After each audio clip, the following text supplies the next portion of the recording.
Hello and welcome to Network. My name is Spumelele Zondi with your technology and social media news. Remember that you can be a part of our conversation. If you find us on SABC Network on Facebook, Twitter and Instagram, it's newsnetwork@sabc.co.za on email. This week I am coming to you from Manguzi in Mhlabuyalingana in northern KwaZulu-Natal on the border with Mozambique. This week our Twitter poll is asking you if you ever follow accounts because they are verified. This as YouTube is changing its verification process. We'll get to those results later in the program. First, here's what's coming up tonight. We go to Comic-Con Africa. We look at whether digital banking is really going to take jobs away and chat to Vodacom's Ishmael Matinya about areas that still don't have network coverage. There were comics, video games and a whole lot of fun at Comic-Con Africa in Johannesburg recently. It ended a few days ago. Here's what we found when we were there. Geeks and gamers came in droves at the second annual Comic-Con Africa. Organizers of the comic book and gaming exhibition were impressed with this year's turnout. This year's a lot bigger, a lot more people. Board games. Yeah, we came for the board games, yeah. I'm waiting for Daniel Gillies. Oh my gosh. So I got to meet other people and taking photos and all. It was great. I'm dressed as Harley Quinn but also a princess. The convention had a platter of entertainment for a variety of personalities attending, from comic content lovers, hardcore gamers, and even those who were there just to rub shoulders with their favorite international stars like the aforementioned Vampire Diaries and the original star Daniel Gillies, as well as legendary actor William Shatner. Danny Crane was part of a series at Boston Legal, and so David E. Kelly is the genius behind that. So he wrote this great character and asked me to play it, and gave me a lot to, and I took and was given a lot of latitude. This year's Comic-Con was bigger with the inclusion of a kiddies area called KidsCon.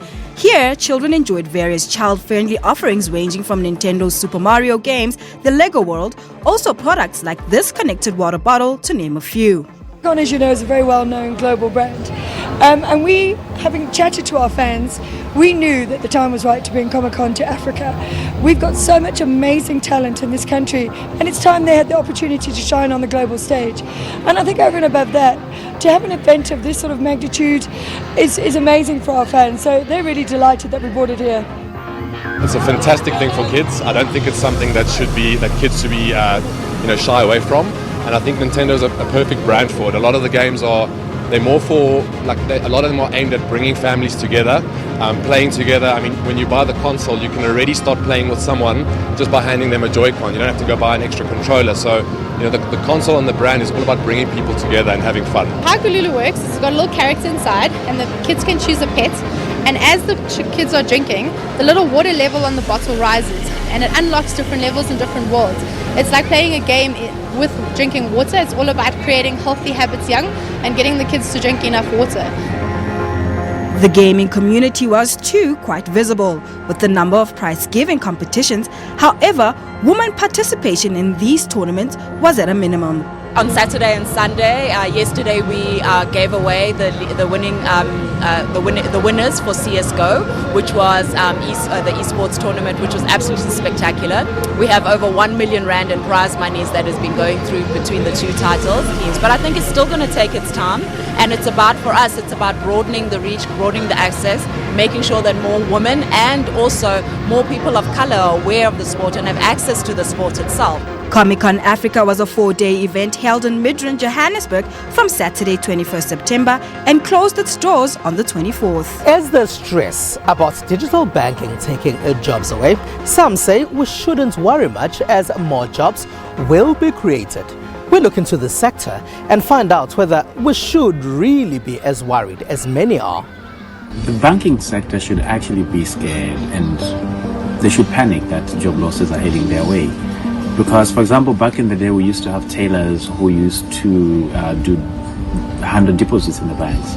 But that job is now being handled by the ATM machines directly.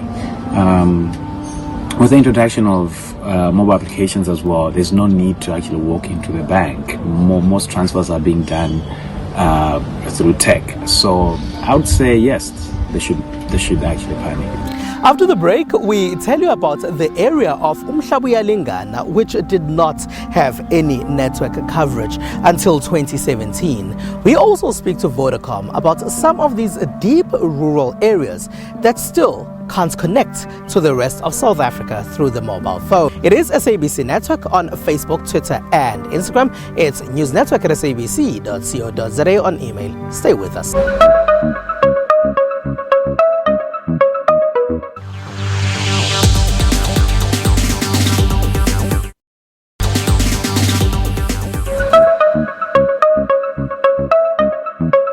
I'm at the Cozy Bay border control that divides South Africa and Mozambique. Police say a lot of cars go through this border. They are first kept in some of the areas near here.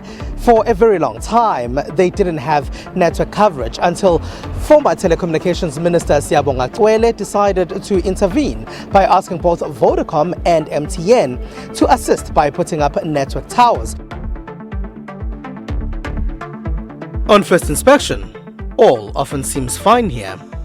There are traders, as there often are near any African border post. There are 4x4 vehicles that cross as expected. But law enforcement authorities tell me that many 4x4s that cross here are in fact stolen.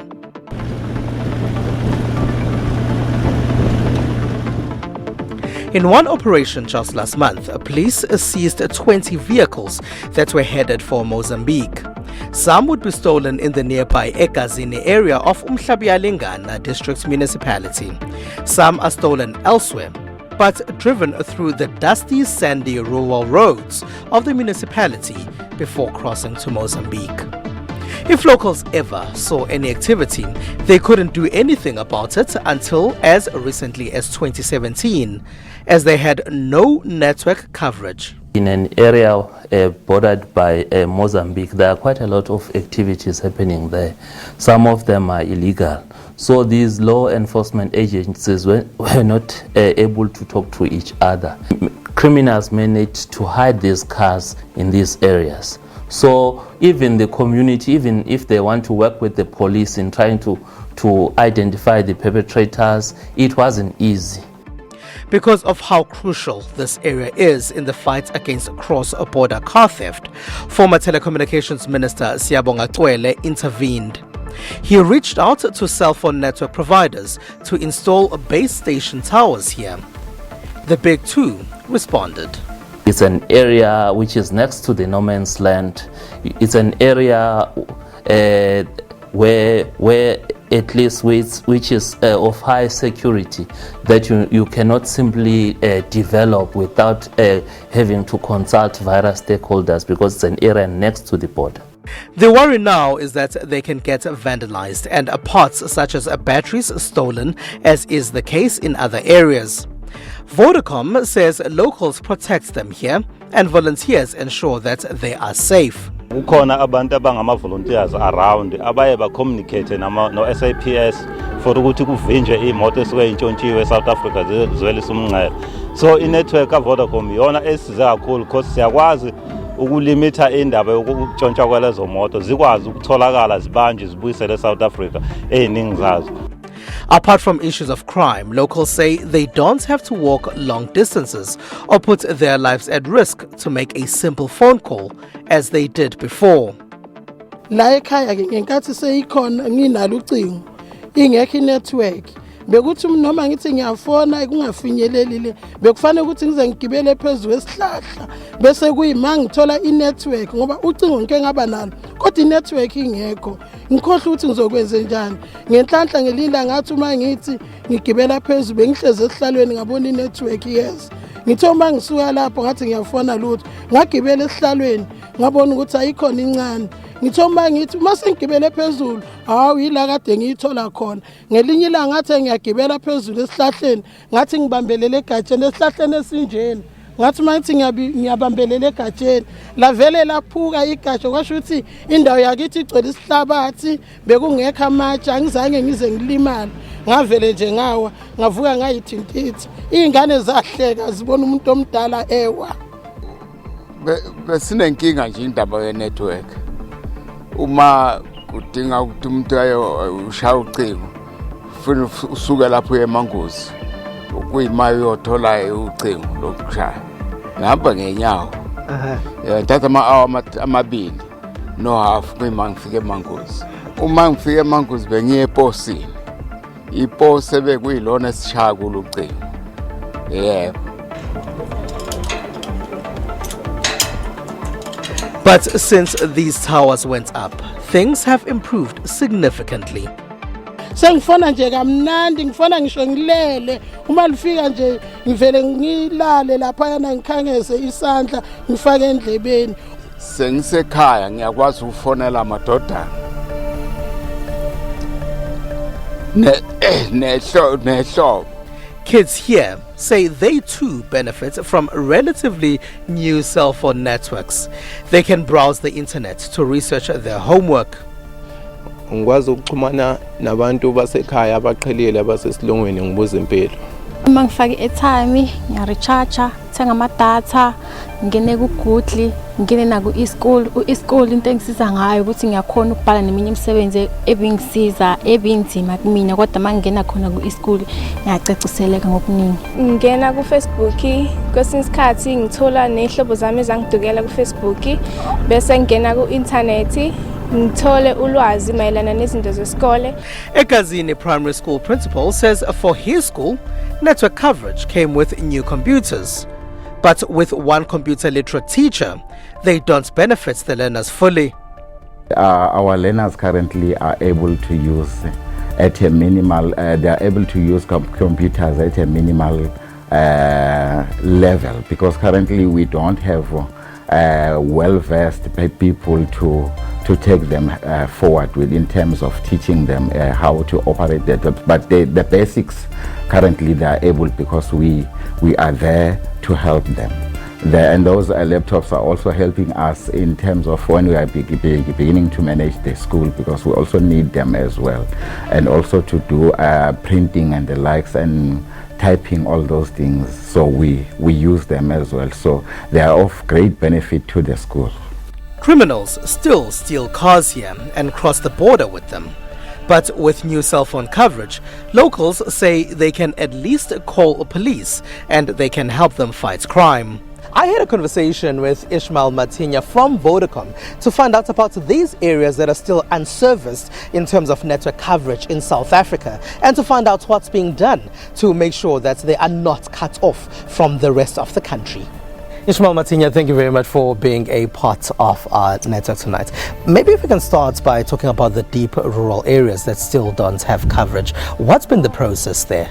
If I were to take it back to this particular program, which is Deep Rural Program, as commonly referred within the companies in Vodacom, right? It actually started around 3 or so 4 years back, right? And the intention was to make sure that we bridge the digital divide between what we refer to as urban, semi-urban, townships, rural, but importantly, your very deep, ultra-rural areas, where either there was never coverage or there's partial scattered coverage in those specific areas. And we therefore, have started with Umhlabalingana specifically and moving into Jozini and other clusters as well. However, and to your earlier point, there are still areas, particularly in the more northern side of the province, which is largely around Omzimukulu, Ring, Konyeni, etc., that are now part of this very broad program that we are driving. So we've started in this section of the province and certainly moving into the other areas as well. Well, your areas, KwaZulu-Natal, they're not just in KZN, are they? Definitely not just in KZN, although the focus today is in Umhlabalingana. Similar programs are being driven across the entire provinces, and to my earlier point, it is a very intentional network expansion program which is actually meant to address those specific areas. And maybe just to add something quite critical as well is that it's areas where your population density is relatively lower, your income per household relatively quite low as well. And our stance is just to make sure that we provide similar experience, similar services in areas similar to those. What are some of the challenges that you're facing when you're rolling out networks in these deep rural areas? There's various challenges because in any event that you are building an infrastructure, in this case of course being a tower, there are various approvals that you have to go through. Number one, you have to have a lease in places in between business and a property owner. And the second component is really around the approvals which goes through the municipality, which explains the reason why.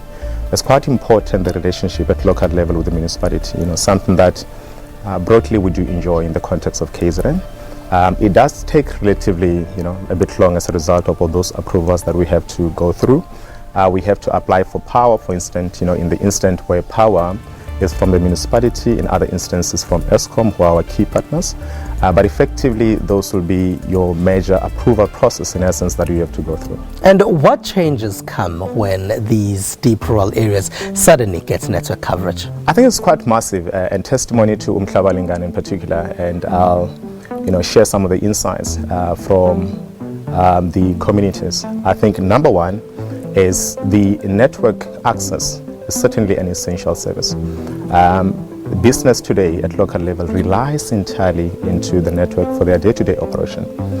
But secondly, just having access into the network where you can actually communicate with anyone at any given time, I think is quite essential, just in where we are and where we're heading to as industry.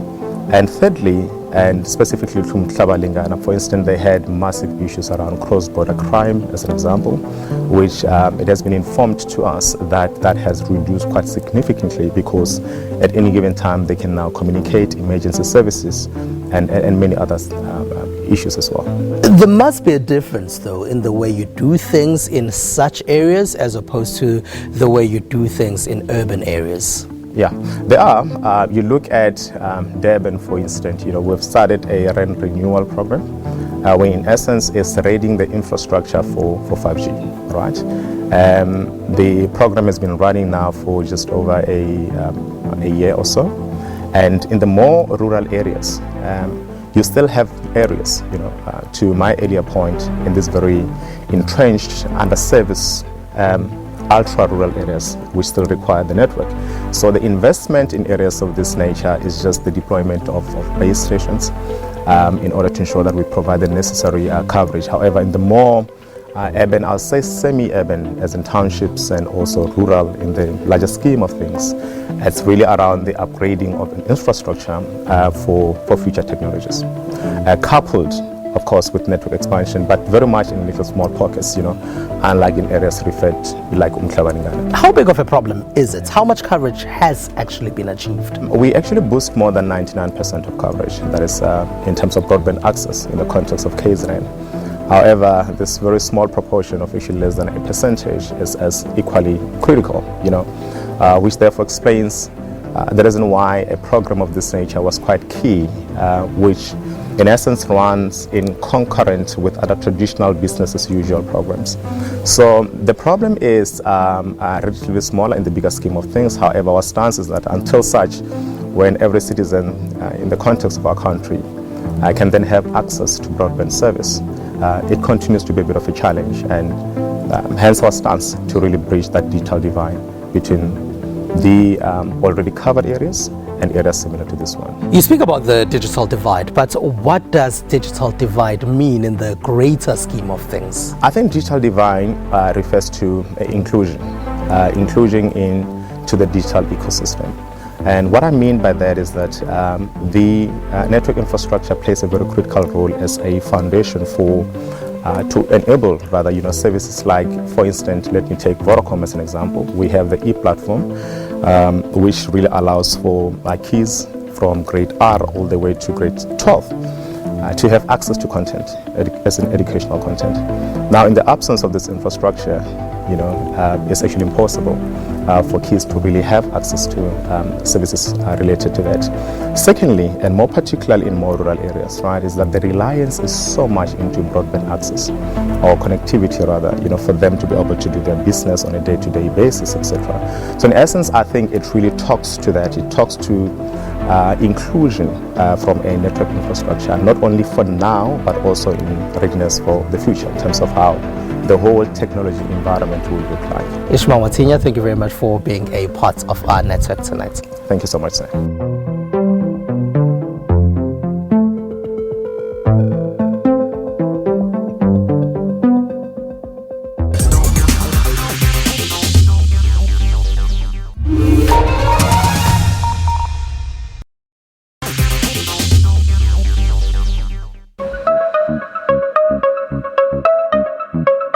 It is SABC Network on Facebook, Twitter and Instagram. News Network at sabc.co.za on email. Today I'm at the Kosi Bay border control that divides South Africa and Mozambique.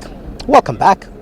Let's find out what else took place in the rest of the technology space in the rest of the world.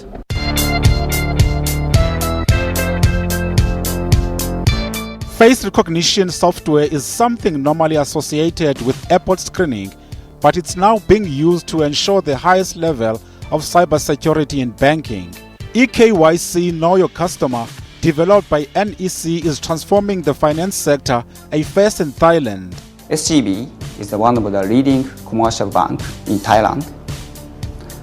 They also require new technology for effective and advanced benefit for the customer on a mobile application in order to separate their services from his competitors.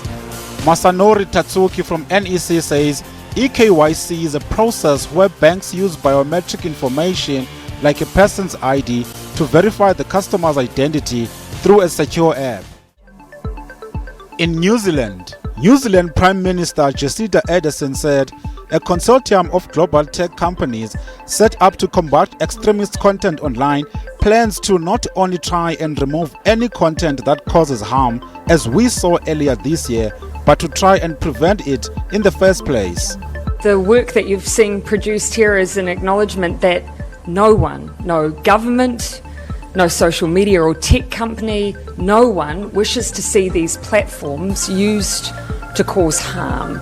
And yet the alleged terrorists in New Zealand obviously sought out those platforms for that very purpose. So the work that we've been doing is not only to try and remove any content that causes that harm, as we saw on March 15th, but actually to try and prevent it in the first place. Measures have already been announced around the use of live streaming that would have made a difference. There's also now the use of technology and AI to try and remove content that may lend itself to violent extremism or terrorism.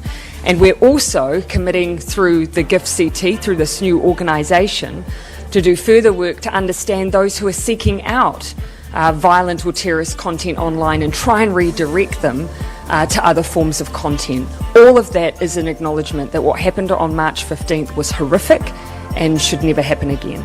Facebook said the move makes the body, in response to Christchurch shooting massacre, an independent organization that would allow it to work with experts and government stakeholders.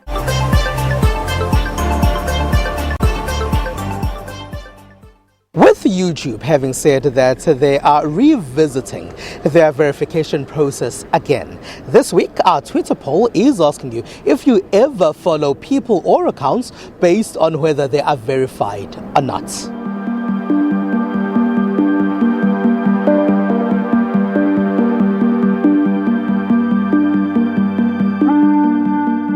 And that's all we have for you. Thank you very much for being a part of our network tonight. From me, Spumelele Zondi, and the rest of the team right here at the Kosi Bay border post. Thank you very much for being a part of our network. Have a good one. Bye-bye.